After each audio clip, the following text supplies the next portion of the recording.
દેશના અર્થતંત્રમાં ચાલી રહેલી અસ્થિરતા વચ્ચે સોનાના ભાવમાં રેકોર્ડ બ્રેક તેજી નોંધાઈ છે। ગુજરાતમાં દિવાળીની સિઝનમાં ખરીદીનો માહોલ જામતો હોય ત્યારે સોનાના ભાવોએ સામાન્ય જનતામાં ચિંતા વધારી છે। હાલમાં સોનાની કિંમતો ₹1.25 લાખ પ્રતિ 10 ગ્રામને પાર પહોંચી ગઈ છે, જ્યારે ચાંદી 1.5 લાખની નજીક પહોંચી છે। સોનાની વધતી કિંમતો વચ્ચે હવે ખરીદદારો ઘરેણાને બદલે સોનાની અને ચાંદીની લગડી કે સિક્કા ખરીદવાનું વધુ પસંદ કરી રહ્યા છે। 1 ગ્રામથી 10 ગ્રામ સુધીની લગડી ખરીદવામાં ખાસ રસ જોવા મળી રહ્યો છે, ત્યારે લોકો ગોલ્ડને હવે સેફ ઇન્વેસ્ટમેન્ટ માની રહ્યા છે। લોકોનું માનવું છે કે સોનાના ઘરેણામાં મેકિંગ ચાર્જ અને વેચતી વખતે થતો ઘસારો નોંધપાત્ર હોય છે, જ્યારે લગડીમાં તેવા ખર્ચાઓ ઓછા હોય છે અને બજાર ભાવ મળતો હોય છે। ત્યારે લોકો હવે સોનાને સેફ ઇન્વેસ્ટમેન્ટ તરીકે પણ જોઈ રહ્યા છે અને હવે લોકો સોના ચાંદીના ઘરેણાને બદલે લગડી ખરીદવાનું વધુ પસંદ કરતા હોય અને તેનો ટ્રેન્ડ વધુ મજબૂત થતો જોવા મળી રહ્યો છે।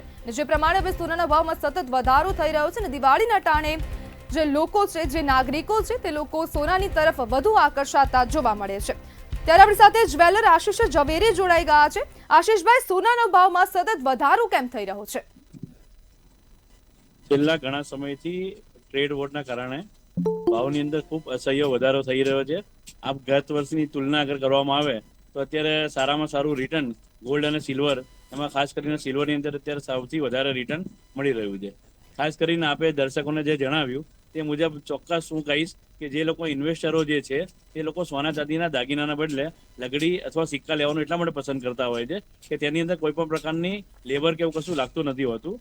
સિક્કાની અંદર જે લેવલ છે નોર્મલ લેબર લાગતી હોય છે, દાગીનાની અંદર જ્યારે લેબર હોય તો એની અંદર પર્સન્ટેજ વાઇઝ લેબર લાગતી હોય છે। એટલે જે લોકોને ખરેખર દાગીના લેવા છે તે લોકો આજે દાગીના જ લઈ રહ્યા છે, પરંતુ જે લોકો ઇન્વેસ્ટમેન્ટ માટે જ્યારે અંદર એન્ટર થઈ રહ્યા છે તે લોકો આજની તારીખમાં ઇન્વેસ્ટમેન્ટની અંદર સોના ચાંદીની લગડી અને સિક્કા જ લઈ રહ્યા છે અથવા તો બહાર લઈ રહ્યા છે, જેથી કરી આવનારા ભવિષ્યની અંદર એમાંથી કોઈક નફો મળે અને તે લોકો બહાર નીકળી શકે। ભૂતકાળની અંદર જે લોકો ચાંદીની અંદર ઇન્વેસ્ટમેન્ટ કરેલું હતું તે લોકો માટે અત્યારનો સારામાં સારો સમય ગણી શકાય। આવનારા દિવસોની અંદર ભાવ વધવાની સંભાવનાઓ છે, પરંતુ તેને કદાચ એવું બી બની શકે કે ચાંદી બેક પણ આવી શકે, તેને નકારી ના શકાય। એટલા માટે આજનો જે સમય જે છે એ ખૂબ સારો સમય છે અને ખાસ કરીને હું હંમેશા કહેતો હોઉં છું કે સોનું અને ચાંદી એ સેફ ઇન્વેસ્ટમેન્ટ છે। ગમે ત્યારે સોનું અને ચાંદી લેવી એ હિતાવહ છે અને સારામાં સારું ઇન્વેસ્ટમેન્ટ એ સોના અને ચાંદીની અંદર થતું હોય છે। આશિષભાઈ, હવે લગડી ખરીદવા પાછળનું કારણ શું હોઈ શકે? તેનો ભાવ કે પછી શુદ્ધતા? લગડી ખરીદવાની પાછળ ભારતની અંદર ખાસ કરીને વાત કરવામાં આવે તો આપણા જે હિન્દુ સંસ્કૃતિ છે, જે આપણી ધર્મ સંસ્કૃતિ છે, તેની સાથે આપણી લાગણી સાથે સોનું અને ચાંદી જોડાયેલા છે। જન્મથી લઈ અને મૃત્યુ સુધી આપણા વ્યવહારોની અંદર સોનું અને ચાંદી જોડાયેલા છે।